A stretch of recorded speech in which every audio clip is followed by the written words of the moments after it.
It is really a joy to be here with Lindsay Scott of Cowdawg Creations. And you know, there's a lot of great things that Lindsay does, and we're going to be talking about that. But I got to say, you are a shop teacher, which I think is so wonderful, and God bless you for that. Well, thanks. Because one of the things that she brings to her personal table here at home are these beautiful creations that you make for the yard. And we're going to show you some of them a little bit later. But first of all, let's just jump right in on the process of how you do them. Mm-hmm. Well, I start with large sheet copper and cut it down to size, and eventually I'm going to make a sprinkler from this material.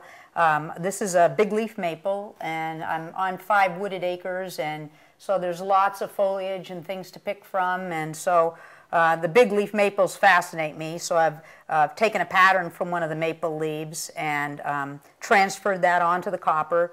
And from here, I'm going to use a plasma cutter to cut this pattern because it has a lot of intricate cuts, and a plasma cutter is a great tool for that. And I'm assuming, Lindsay, that different leaves, different structures would take different types of cutting. This one, though, you'll have to have the plasma because of the intricacy. So eventually, that's going to turn out like this, right? Mm-hmm, that's correct. Well, why don't you begin the process then? Let's start the steps of how you got it this way.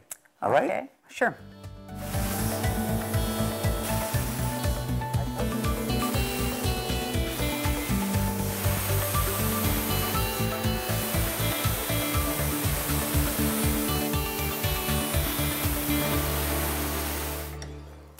Now, Lindsay, we saw you cutting out the big leaf maple form. This is a different type of cutter you're using. Tell us about that. Yeah, this is a copycat of what's called a Beverly shear, and it's a shear that's designed just for curve cutting.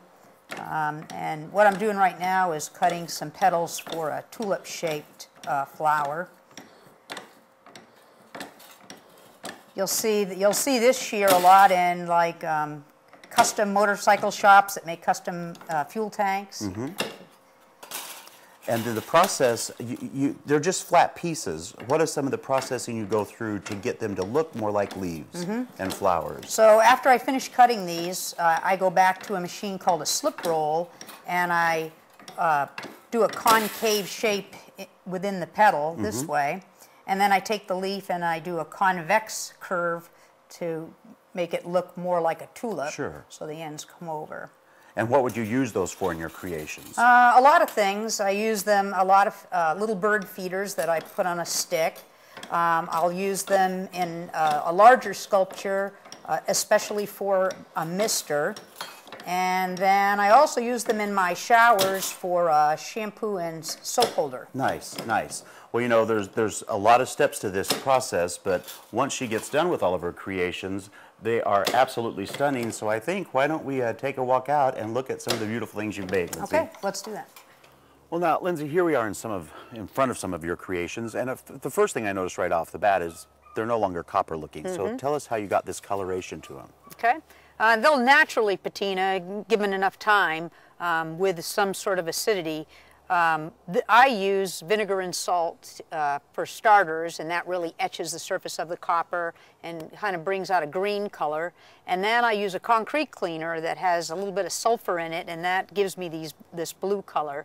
And it usually takes me anywhere from a day and a half to 4 days, depending upon how moist it is outside. But typically, you know, I'll get a color that's similar to this. Very beautiful. Now here's the fun part. We were at Newport a few weeks ago. You might remember Garden Time was, and Lindsay had a booth there, and I bought some stuff. The producer and his wife bought some stuff, and I swear it was in my yard. A friend came over. I turned it on. They said, "Oh, we thought it was art."